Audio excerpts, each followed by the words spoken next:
శ్రీ గురుభ్యో నమ. శ్రీమన్మహాగణాధిపతయే నమ. శ్రీమాత్రే నమ.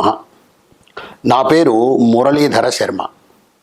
నేను ఇక్కడ హైదరాబాద్ పుప్పాలగూడ మణికొండ ఏరియాలో ఉన్నటువంటి గోల్డెన్ టెంపుల్ వద్ద నివాసం ఉంటుంటాను. ఈరోజు నేను మన ప్రేక్షకులకు వివిధ రాసుల గురించి, అందులో జన్మించిన వారి యొక్క జీవిత విశేషాలు ఎలా ఉంటాయి అనేటువంటి విషయం చెప్పే ప్రయత్నం చేస్తాను. ఇప్పుడు మనము ధనుస్సు రాశి గురించి తెలుసుకునే ప్రయత్నం చేస్తాం. ఈ ధనుస్సు రాశిలో ఏ ఏ నక్షత్రాలు వస్తాయి, ఏ ఏ పాదాలు వస్తాయి ముందుగా తెలుసుకుందాం. మనకు 9 పాదాలు కలిసి ఒక రాశి అవుతుంది. మూలా నక్షత్రము, మూలా నక్షత్రంలో 1, 2, 3, 4 పాదాలు. అలాగే పూర్వాషాఢ కూడా పూర్తిగా 4 పాదాలు, 1, 2, 3, 4. మూల 4, పూర్వాషాఢ 4, అంటే 8 పాదాలు. అలాగే ఉత్తరాషాఢలో మొదటి పాదం. ఈ విధంగా ఈ 9 పాదాలు కలిసి మనకు ధనుస్సు రాశి ఏర్పడుతోంది. ఈ ధనుస్సు రాశి పురుష రాశి. పురుష రాశి యొక్క లక్షణాలు మనం ఇప్పటికే తెలుసుకున్నాము. పురుష రాశి ఏమిటి, ఎలా ఉంటుందంటే, ఒకటి తీసుకున్న నిర్ణయం మీద దృఢంగా ఉండటము, ఒక పనిని ధైర్యంగా చేయటము, ఆ పని యొక్క ఫలితం ఎలా ఉంటుందని ఆలోచన చేయకుండా దుందుడుకోగా చేసేటువంటి తత్వం కూడా కాస్త పురుష లక్షణాన్ని కలిగి ఉంటుంది. అయితే ఈ ధనుస్సు రాశి ద్విస్వభావ రాశి. ద్విస్వభావ రాశి అనగానే ఏంటి మనకు అర్థమవుతుంది అంటే, తీసుకున్న నిర్ణయాలు ఖచ్చితంగా తీసుకుంటారు, వాటిని అమలు చేస్తారు. కానీ అమలు చేసే ప్రయత్నంలో మరి ఏదైనా ఇబ్బంది కానీ కష్టం కానీ వస్తే ఆ నిర్ణయాన్ని మార్చుకోవడానికి వీళ్ళేం బాధపడరు. ద్విస్వభావం అంటే అటైనా వెళ్తారు, ఇటైనా వెళ్తారు. వాళ్ళు తీసుకున్నటువంటి నిర్ణయం తప్పని తెలిస్తే ఆ నిర్ణయాన్ని మార్చుకోవడానికి వాళ్ళేమీ బాధపడరు. తర్వాత ఈ ధనుస్సు రాశి అగ్నితత్వాన్ని కలిగి ఉంటుంది. అగ్నితత్వాన్ని కలిగి ఉండడం వల్ల ఏమవుతుంది అంటే, ఈ ధనుస్సు రాశిలో పుట్టిన వాళ్ళు ఎటువంటి తీవ్రమైనటువంటి నిర్ణయాలు తీసుకోవడానికి కూడా వాళ్ళు వెనుకాడరు. ఉదాహరణకు, ఏదో ఒక వ్యాపారం చేస్తున్నాము, ఈ వ్యాపారం మంచిదనే మనం ప్రారంభం చేశాము, కాస్త నష్టం వచ్చింది. వ్యాపారంలో కాస్త కొద్దిగా ముందుకు వెళ్ళి కొద్ది రోజులు దాని ప్రయత్నం చేయటం మానేసి ఇది మనకు వద్దు అనుకుంటే దాన్ని వదిలేయటానికి కూడా వాళ్ళు బాధపడరు. అలాంటి తత్వం కలిగి ఉంటారు. వీళ్ళు తీవ్రమైనటువంటి నిర్ణయాలు తీసుకుంటారు. తర్వాత ఈ ధనుస్సు రాశి తూర్పు దిశను రిప్రజెంట్ చేస్తుంది. దానివల్ల ఏమవుతుంది మనకు అంటే, తూర్పు దిశకు ఉన్నటువంటి తలుపులున్న ఇళ్ళు కానీ, తూర్పు దిశకు తలుపులు ఉన్నటువంటి వ్యాపార స్థలాలు కానీ, లేదా మనం ఉన్నటువంటి ప్రస్తుతం ఉన్నటువంటి స్థలం నుంచి తూర్పు దిశకు ఇల్లు వాకిళ్ళు కొనుక్కోవటం కానీ, లేదా తూర్పు దేశాలకు వెళ్ళటం కానీ చేయటం వల్ల వీళ్లకు కాస్త అభివృద్ధి ఎక్కువగా ఉంటుంది. మళ్ళా ఈ ధనుస్సు రాశి 240 డిగ్రీల నుంచి 270 డిగ్రీల మధ్యలో ఉంటుంది. ఈ ధనుస్సు రాశిలో పుట్టిన వాళ్లకు అల్ప సంతానం ఉంటుంది. అల్ప సంతానం అంటే ఒకరు అని అనుకోవచ్చు. తర్వాత ఈ ధనుస్సు రాశికి మకర రాశి వశ్యమవుతుంది. మకర రాశి మనకు ఈ ధనుస్సు రాశి వారికి వశ్యం అవ్వడం వల్ల వీళ్ళు ఏదైనా పార్ట్నర్స్ తీసుకోవాలనుకున్నా, లేకన్నా వివాహం చేసుకోవాలనుకున్నా కూడా ధనుస్సు రాశి వాళ్ళు మకర రాశి వాళ్ళ కోసం ప్రయత్నం చేస్తే వీళ్ళిద్దరూ కలిసి ముందుకు వెళ్ళడానికి, జీవితం సుఖంగా ఉండడానికి అవకాశం ఉంటుంది. తర్వాత ఈ రాశి సమరాశి, అంటే అటు చిన్న రాశి కాదు, అలానే చాలా పెద్ద రాశి కాదు, సమరాశి.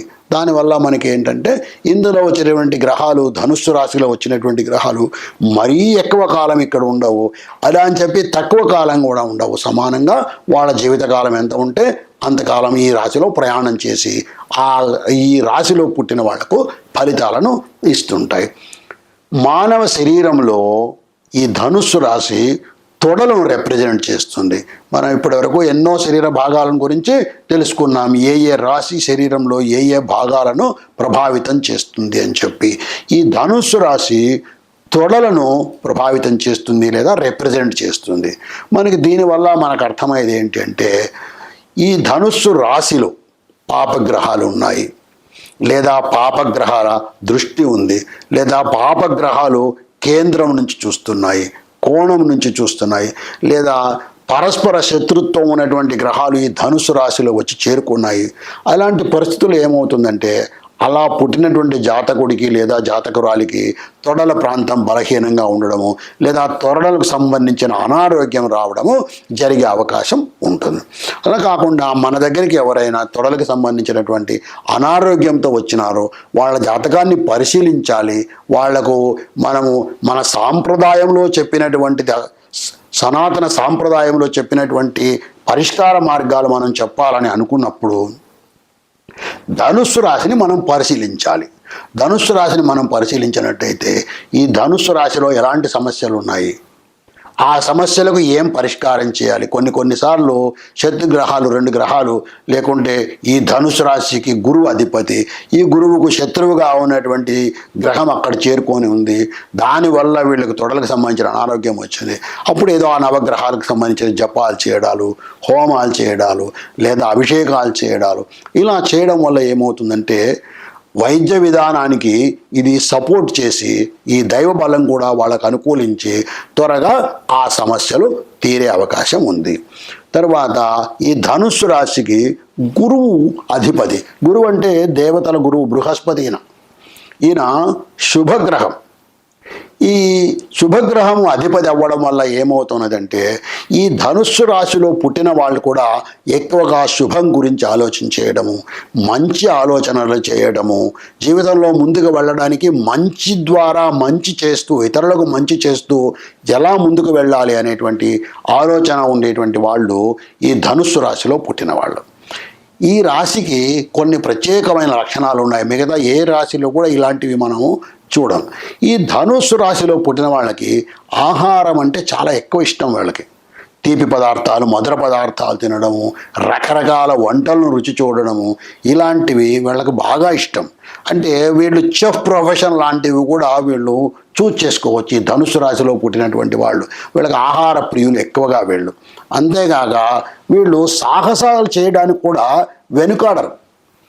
ఎటువంటి సాహసమైనటువంటి పని, ధనుస్సు అంటే మనకు తెలుసు, శ్రీకృష్ణుడు ధనుస్సు వాడినాడు, అర్జునుడు ధనుస్సు వాడినాడు, పరమశివుడు కూడా ధనుస్సు వాడినాడు. ధనుస్సు అనేటువంటిది ఒక ఆయుధం అది.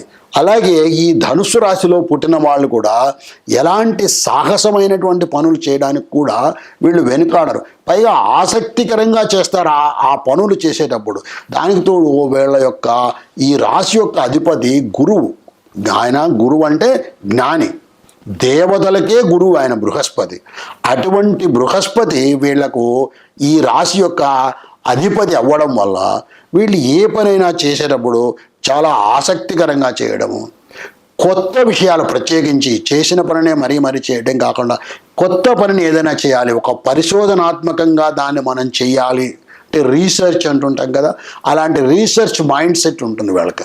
అందువల్ల ఏదైనా ఒక పనిని చేసేటప్పుడు ఈ పనిని కొత్తగా భిన్నంగా మనం ఎలా చేయవచ్చు, ఇతరులు చేసినట్టుగా కాకుండా భిన్నంగా చేయాలి, ఫలితాన్ని పొందాలి, ఫలితాన్ని త్వరితంగా పొందాలి, ఫలితాన్ని ఖచ్చితంగా పొందాలి అనేటువంటి ఆలోచన కలిగినటువంటి వాళ్ళు ఈ ధనుస్సు రాశి వాళ్ళు.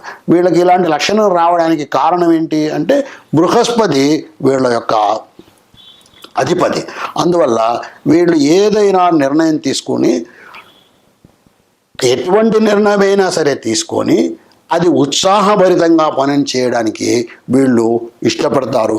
పరిశోధనాత్మకంగా ఒక పనిని చేయడానికి ఇష్టపడతారు. కొత్తగా ఒక పనిని చేయడానికి ఇష్టపడతారు. ఎంతగా అంటే వీళ్ళు ఒక పని చేసేటప్పుడు చాలా జాగ్రత్తగా ఆలోచన చేసి అవసరమైతే త్వరగా స్పందించగలరు, లేదు కాస్త ఆలస్యమైనా పర్వాలేదంటే మరింత టైం దాని మీద స్పెండ్ చేసి నిదానంగా స్థిరంగా ఆలోచించి, అంటే ఏ సందర్భానికి అవసరమైన విధంగా ఆలోచన చేసి నిర్ణయాన్ని తీసుకునేటువంటి ఒక ప్రత్యేకమైనటువంటి లక్షణం ఉన్నవాళ్ళు ఈ ధనుస్సు రాశిలో పుట్టిన వాళ్ళు. సహజంగా ఇప్పుడు ఇలాంటి వాళ్ళతో మనం కలిసి పనిచేసేటప్పుడు మనకు త్వరితగతిగా నిర్ణయాలు తీసుకునే అలవాటు ఉంది. మనము ఒక ధనుస్సు రాశి వాడితో కలిసి పనిచేసినట్టయితే అతను స్థిరంగా దృఢంగా ఆలోచన చేసి గురువు యొక్క లక్షణాలను కలిగి ఆలోచన చేసేటువంటి వాడు కాబట్టి వీళ్ళిద్దరూ కలిసి పనిచేయడం వల్ల జీవితము సాఫీగా ముందుకు పెడుతుంది. ఈ విధంగా నేను ధనుస్సు రాశి యొక్క లక్షణాలు మీకు తెలియచేశాను.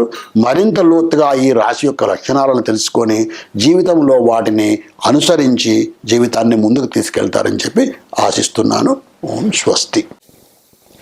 శ్రీ గురుభ్యో నమః.